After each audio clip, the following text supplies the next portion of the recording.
And it's a long, thrilling story where she was elected to the Dutch Parliament.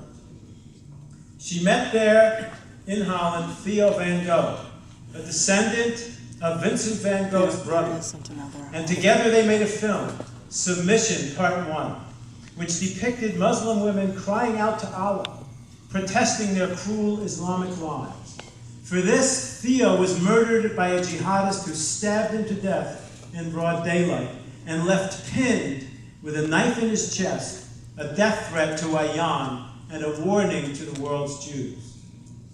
At some point, the Dutch decided they could no longer protect Ayan, and she fled to the United States and now lives here under guard, as you can see.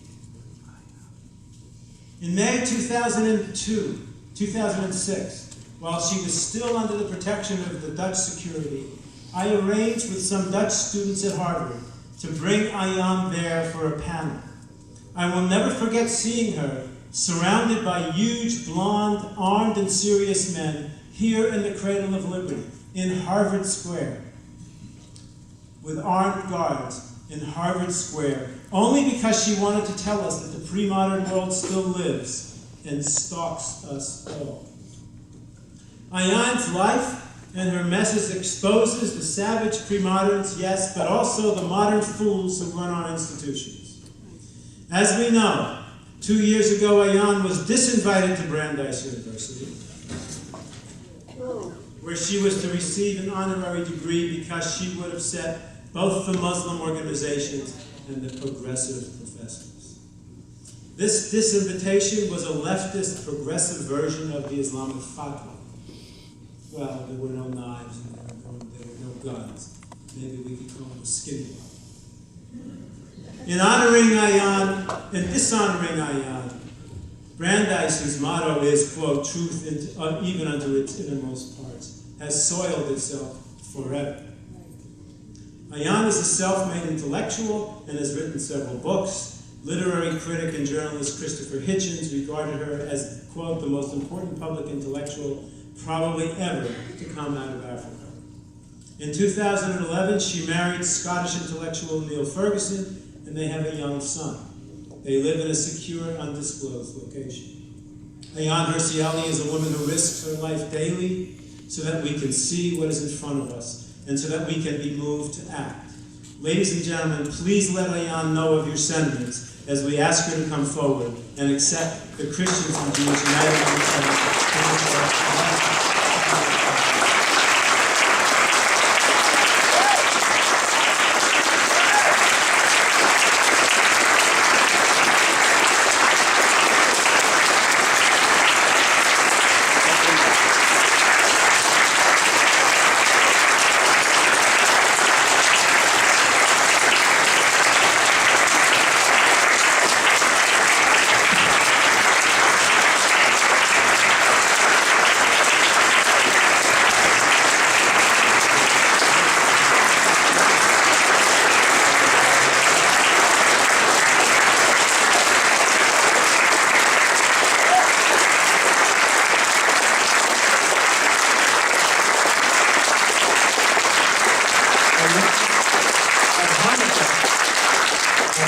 we Jews sing a song, Dayenu, about being grateful to God for all the gifts that He gave us.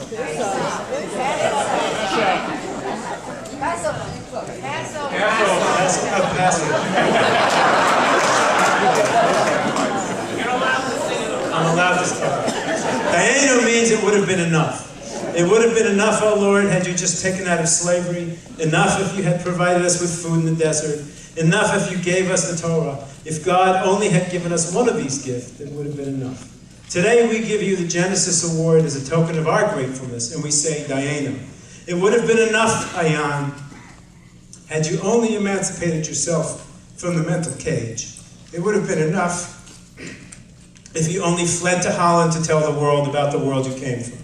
It would have been enough if you made Submission Part 1 to teach Muslim women how to protest.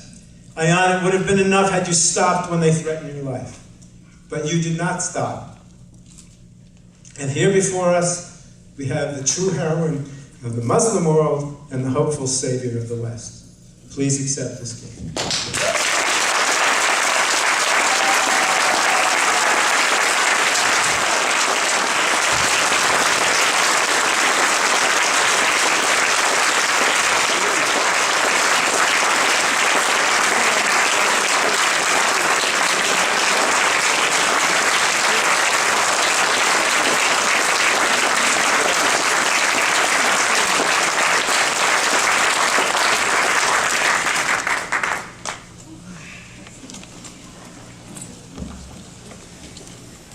The last time I was in a gathering where Charles was and Ray was, I don't know if you can hear me. No. I can get Microphone.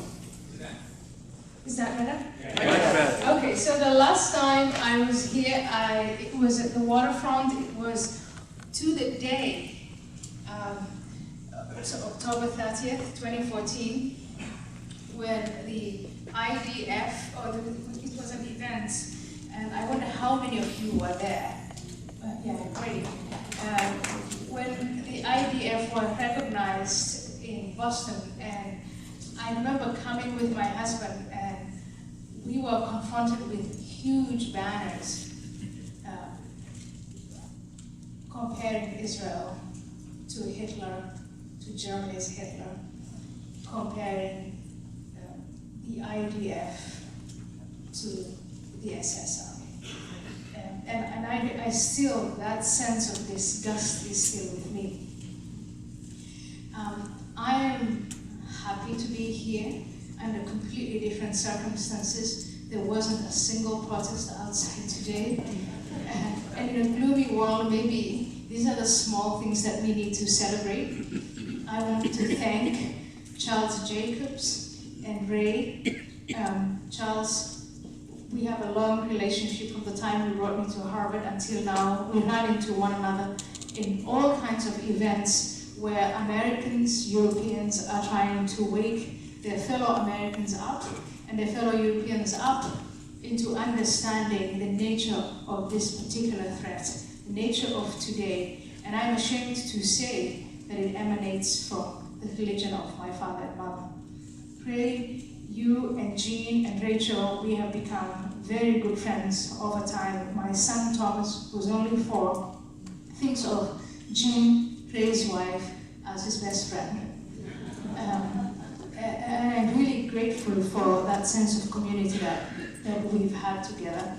I also want to thank the Christians and Jews for Israel for giving me this award. I am truly humbled and I'm honored. But the first thing that I ask myself is, do I really deserve it? And I know that a lot of people think, oh, come on, stop that false modesty. But in my case, it is not false modesty.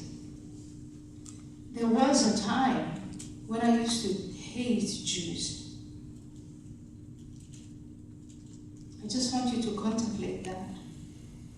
Without ever having met a Jew, without ever having been to Israel, I used to hate with a great deal of passion Jews.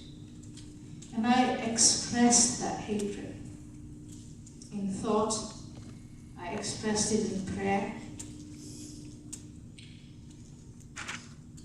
I thought, I was convinced as a teenager, maybe even younger than as a teenager, and in my young adult years, that Jews were responsible for everything that went wrong in my life. Everything that went wrong in my family's life, in my community's life, in my country's life, in my continent's life. I held Jews responsible for everything that went wrong in the world.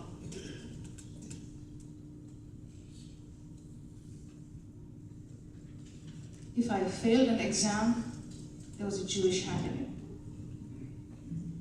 When we had no water, no electricity, it was up to some Jewish plot. The news, growing up in Somalia and Saudi Arabia and Ethiopia and Kenya The news is full of bad stuff. Nations that fail, people that get killed, all kinds of conflict, human conflict. I held Jews responsible for that. And very intimately, I prayed that Jews be destroyed before they destroy us. Now you're going to ask yourself, how does a child, a 10-year-old child, a 13-year-old child, a 15-year-old child, how do they get to this? How did I get to this place where I held Jews responsible for everything bad, everything that went wrong? I don't want to say that Jews were human, because in that young mind, in that teenage mind of mine, in that young adult mind of mine, Jews were thoroughly dehumanized. I was 23 years old when I saw the first Jew in my life. I was in Antwerp. I was living in an asylum seeker center in the Netherlands, and we went on a trip to Antwerp, Belgium. And the guy who was taking us around said, "This is the Jewish neighborhood." And I remember shrieking, "Jewish neighborhood? Where? Where is the Jew?" And he pointed to a family that to you will seem familiar. The family with the locks around their ears. And I remember looking at that family, looking at the man, looking at the young boys, and thinking, but they're human. I mean, they are people. What did I expect to see? Maybe something from Star Wars. Monsters, serpents, vermin, like rats and cockroaches. That's what I expected to see. And when I reflect on that, and when I see the anti-Semitism we see today, because it continues, that anti-Semitism, maybe now not under the banner of